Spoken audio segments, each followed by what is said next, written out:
Hello price lord, ಎಲ್ಲರಿಗೂ ಕರ್ತನಾದ ಯೇಸು ಕ್ರಿಸ್ತ ನಾಮದಲ್ಲಿ ನಿಮ್ಮೆಲ್ಲರನ್ನ ವಂದಿಸ್ತೇನೆ. ಸೊ ಇವತ್ತು ನಾನು ಯಾಕೆ ವಿಡಿಯೋ ಮಾಡ್ತಾ ಇದ್ದೇನೆಂದರೆ, ನಾನು ಕಳೆದ ದಿವಸಗಳಿಂದ ಸುಮಾರು ದಿನದಿಂದ ಹೇಳ್ತಾ ಬರ್ತಾ ಇದ್ದೆ, ಬಡ ಮಕ್ಕಳಿಗೆ ಸಹಾಯ ಮಾಡ್ತೇವೆ ಎಂದು ನಾನು ತಿಳಿಸಿದಾಗ ಅನೇಕರು ನೀವು ಮುಂದೆ ಬಂದು ಸಹಾಯ ಮಾಡಿದ್ರಿ. ಅಷ್ಟು ಮಾತ್ರ ಅಲ್ಲ, ಈ ಬಾರಿ ನಾವು 22 ಮಕ್ಕಳಿಗೆ ನಾವು ಸಹಾಯ ಮಾಡುವಂತೆ ದೇವರು ನಮಗೆ ಕೃಪೆ ಕೊಟ್ಟರು. ಇಲ್ಲಿ ನೋಡ್ತಾ ಇದ್ದೀರಲ್ಲ ನೀವು, ಇಲ್ಲಿ ಬಾಟಲ್ಸ್ ಆಗಿರ್ಬೋದು, ಟೋಟಲ್ ಪುಸ್ತಕಗಳು ಎಷ್ಟು ನಾವು ಕೊಟ್ಟಿದ್ದೇವೆ ಅಂದರೆ 237 ಪುಸ್ತಕಗಳು ಹಾಗೂ 22 ಬ್ಯಾಗ್ಗಳಾಗಿರ್ಬೋದು, ಜಾಮೆಟ್ರಿ ಆಗಿರ್ಬೋದು, ಪುಸ್ತಕ, ಅವರ ಅವಶ್ಯಕತೆಗಳು ಏನೇನಿದೆಯೋ ಆ ಎಲ್ಲವನ್ನು ನಾವು ದೇವರ ಸಹಾಯದಿಂದ ಪೂರೈಸಲಿಕ್ಕಾಗುವಂತೆ, ಹಾಗೆ ನಿಮ್ಮೆಲ್ಲರ ಸಹಕಾರದಿಂದ ಕೊಡಲಿಕ್ಕಾಗುವಂತೆ ದೇವರು ಕೃಪೆ ಕೊಟ್ಟರು. ಇಲ್ಲಿ ನೀವು ನೋಡ್ತಾ ಇರ್ಬೋದು ನಾವು ಪ್ಯಾಕ್ ಮಾಡ್ತಾ ಇರೋದನ್ನು.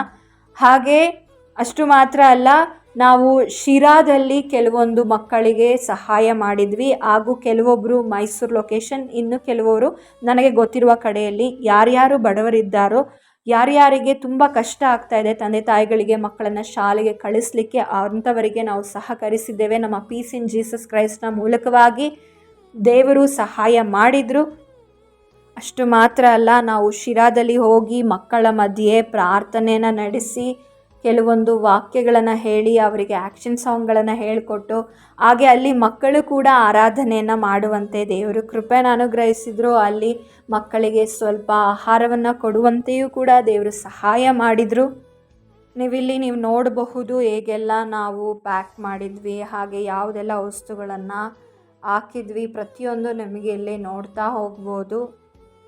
ಅಷ್ಟು ಮಾತ್ರ ಅಲ್ಲ, ಮುಂದೆ ನಾನು ಕೆಲವೊಂದು ಕ್ಲಿಪ್ಗಳನ್ನು ಆ್ಯಡ್ ಮಾಡಿದ್ದೇನೆ. ನಾವು ಶಿರಾಗೆ ಹೋಗೋದಾಗಿರಬಹುದು, ಅಲ್ಲಿನ ಮಕ್ಕಳ ಆರಾಧನೆ ಆಗಿರ್ಬೋದು, ಪ್ರತಿಯೊಂದನ್ನು ನಾನು ಇಲ್ಲಿ ಅಪ್ಲೋಡ್ ಮಾಡಿದ್ದೇನೆ, ನೀವು ನೋಡಬಹುದಾಗಿದೆ. ಹಾಗೂ ಇನ್ನೂ ವಿಷಯ ಏನಂದರೆ, ಅನೇಕರು ನೀವು ಮುಂದೆ ಬಂದಿದ್ದೀರಾ. ಯಾಕೆಂದರೆ ನಾನು ಯಾಕೆ ಇದನ್ನು ಅಪ್ಲೋಡ್ ಮಾಡ್ತಾ ಇದ್ದೇನೆ ಅಂದರೆ, ನೀವು ಅನೇಕರು ನನ್ನನ್ನು ಡೈರೆಕ್ಟಾಗಿ ನೋಡಿಲ್ಲ ಅಥವಾ ಭೇಟಿ ಮಾಡಿಲ್ಲ.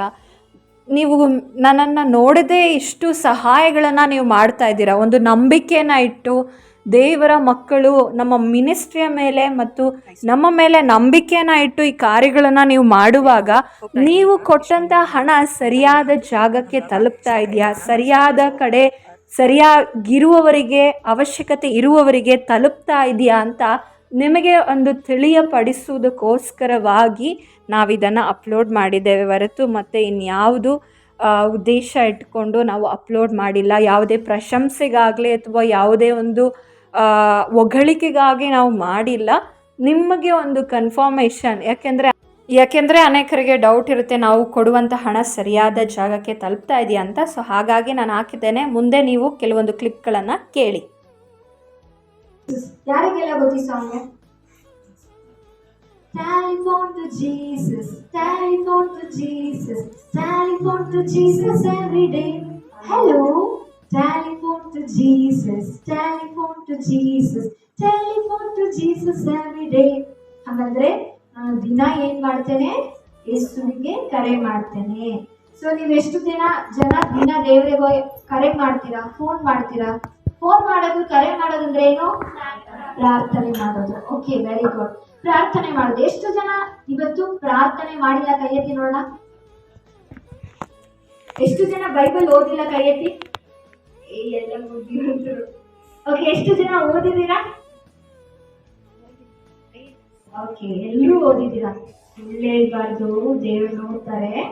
ಓಕೆ, ಇವಾಗ ನಾವು first song Jesus is my best friend, second telephone to Jesus ಕಲಿಯೋಣ. ಓಕೆ ಓಕೆ, ನಾನು ಫಸ್ಟ್ ಆಕ್ಷನ್ ಹೇಳ್ಕೊಡ್ತೀನಿ, ಆಮೇಲೆ ನಾನು ಹಾಡ್ ಜೊತೆ ನಿಮಗೆ ಹೇಳ್ಕೊಡ್ತೀನಿ.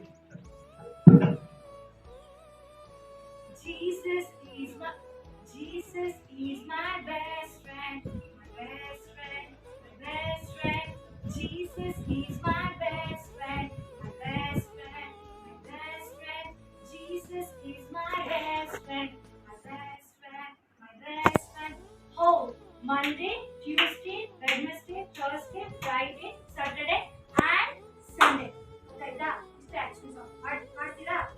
Jesus is my best friend, my best. ನಿಮ್ಮೆಲ್ಲರಿಗೂ ತಿಳಿಸುವುದಕ್ಕೋಸ್ಕರ ನಾವು ಅಪ್ಲೋಡ್ ಮಾಡಿದ್ದೇವೆ.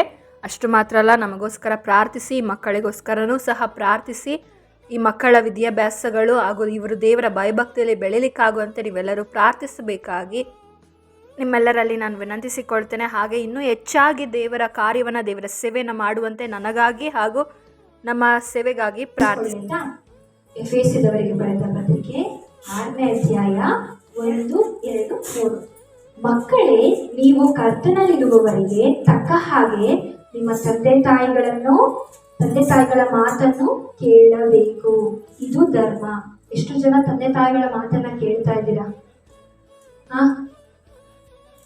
ಓಕೆ, ನಾವೇನ್ ಮಾಡ್ಬೇಕು?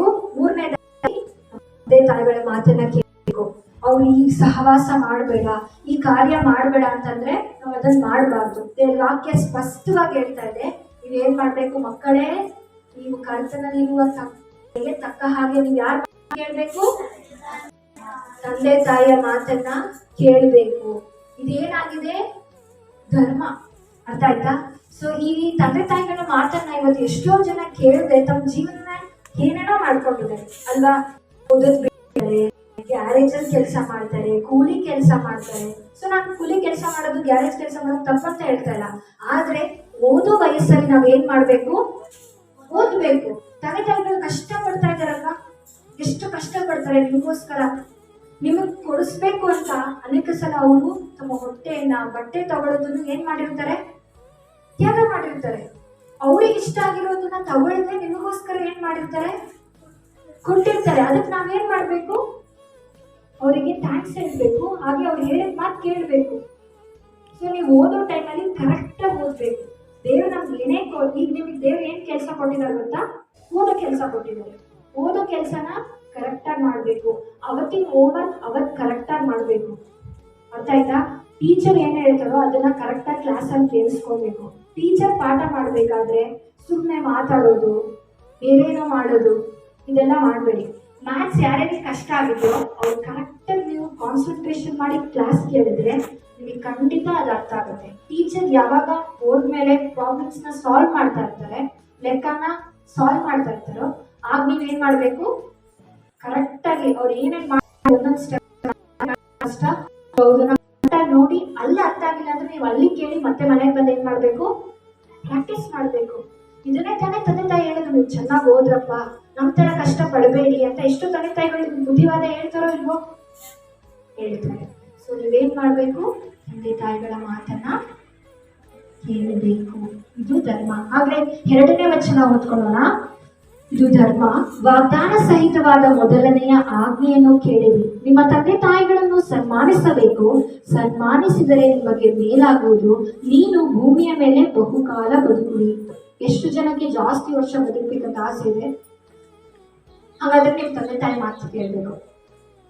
ನೀವು ಈಗಲೂ, ಆಮೇಲೆ ದೊಡ್ಡವರಾದ್ಮೇಲೂ, ಆಮೇಲೆ ಕಾಲೇಜ್ಗೆ ಹೋಗೋ ಟೈಮಲ್ಲೂ ನಿಮ್ಮ ತಂದೆ ತಾಯಿಗಳಿಗಿಂತ ನೀವು ಜಾಸ್ತಿ ಓದಿದಾಗ್ಲೂ ನೀವೇನ್ ಮಾಡ್ಬೇಕು? ತಂದೆ ತಾಯಿ ಮಾತನ್ನು ಕೇಳಬೇಕು. ಅವ್ರನ್ನ ನೀವು ಪ್ರೀತಿ ಮಾಡಬೇಕು. ಯೇಸು ಕ್ರಿಸ್ತನ ನಾಮದಲ್ಲಿ ಸಹಕರಿಸಿದ ನಿಮ್ಮೆಲ್ಲರಿಗೂ ತುಂಬ ಧನ್ಯವಾದಗಳು. ದೇವರು ನಿಮ್ಮನೆ ಹೇರಳವಾಗಿ ಆಶೀರ್ವದಿಸಲಿ. ನಿಜವಾಗಿಯೂ ನಾವು ಬ್ಯಾಗ್ಗಳನ್ನು ಕೊಟ್ಟಾಗ ಮಕ್ಕಳ ಮುಖದಲ್ಲಿ ಎಷ್ಟು ಸಂತೋಷ ಇತ್ತಂದರೆ, ಅನೇಕರು ನನಗೆ ವಿಡಿಯೋಗಳನ್ನು, ನಾನು ಬೇರೆ ಲೊಕೇಶನಲ್ಲಿ ಅಂದರೆ ಶಿರಾದಲ್ಲಿ 15 ಮಕ್ಕಳು, ಮತ್ತು ಇಲ್ಲಿ ಮೈಸೂರಲ್ಲಿ 4 ಮಕ್ಕಳು, ಮತ್ತು ಇನ್ನೊಂದು ಶಿರಾದ ಪಕ್ಕದ ಊರಿನಲ್ಲೇ ಸೋರಲಮಾವು ಅನ್ನೋ ಗ್ರಾಮದಿಂದ 2 ಮಕ್ಕಳು ಬಂದಿದ್ದರು. ಹಾಗೆ ಇನ್ನು 3 ಜನ ನನಗೆ ಗೊತ್ತಿರುವಂಥ ಮಕ್ಕಳೇ. ಎಷ್ಟು ಸಂತೋಷಪಟ್ಟರು ಅಂದರೆ ಬಹಳ ಸಂತೋಷಪಟ್ಟರು. ಒಬ್ಬೊಬ್ಬರ ಮುಖದಲ್ಲಿರುವ ಖುಷಿ, ಎಲ್ಲರೂ ಬಂದು ತುಂಬ ಥ್ಯಾಂಕ್ಸ್ಗಳನ್ನ ಹೇಳಿದ್ರು, ನಿಮಗೋಸ್ಕರ ಪ್ರಾರ್ಥನೆ ಮಾಡ್ತೀವಂತ ಹೇಳಿದ್ರು. ಹಾಗೆ ನಾನು ಕೂಡ ನಿಮಗಾಗಿ ಅನೇಕರು ಸಹಕರಿಸಿದ್ದಾರೆ. ನಾನು ಒಬ್ಬಳೇ ಅಲ್ಲ, ತುಂಬ ಜನ ಸಹಕಾರ ಮಾಡಿದ್ದಾರೆ. ಅವರಿಗೋಸ್ಕರವೂ ನೀವು ಪ್ರಾರ್ಥನೆ ಮಾಡಿ ಅಂತ ಮಕ್ಕಳಿಗೆ ಹೇಳುವಾಗ ಖಂಡಿತವಾಗಿಯೂ ಪ್ರಾರ್ಥನೆ ಮಾಡ್ತೀವಂತ ಅಲ್ಲಿ ಪ್ರಾರ್ಥನೆಯನ್ನು ಕೂಡ ಮಾಡಿದರು. ಸೊ ದೇವರು ಈ ಕಾರ್ಯಗಳನ್ನು ಮಾಡಲಿಕ್ಕೆ ಕೃಪೆನ ಅನುಗ್ರಹಿಸಿದ್ರು. 28ನೇ ತಾರೀಕೊಳಗೆ ನಾವು ಎಲ್ಲರಿಗೂ ಹಾಕ್ತೇವೆ ಅಂತ ಹೇಳಿದ್ವಿ. ಎಲ್ಲರಿಗೂ 28ನೇ ತಾರೀಕೊಳಗೆ ಕೊರಿಯರ್ ಮಾಡುವಂತೆ, ಹಾಗೆ ತಲುಪಿಸುವಂತೆ, ಹಾಗೆ ಅವರಿಗೆ ಹೋಗಿ ಕೊಟ್ಟು ಬರುವಂತೆ ದೇವ್ರು ನಮಗೆ ಸಹಾಯ ಮಾಡಿದರು. ದೇವ್ರ ನಾಮಕ್ಕೆ ಸ್ತೋತ್ರವಾಗಲಿ. ಆ ಮಕ್ಕಳು ಸಂತೋಷಪಟ್ಟರು. ಆ ಮಕ್ಕಳು ತುಂಬಾ ದೇವರಿಗೆ ಥ್ಯಾಂಕ್ಸ್ ಹೇಳಿದರು. ನಾನು ದೇವರಿಗೆ ಕೋಟಿ ಥ್ಯಾಂಕ್ಸ್ ಹೇಳ್ತೀನಿ. ಹಾಗೆ ಸಹಕರಿಸಿದ ನಿಮ್ಮೆಲ್ಲರಿಗೂ ನಾವು ಪ್ರಾರ್ಥನೆ ಮಾಡ್ತೇವೆ. ಹಾಗೆ thank you so much. God bless you all.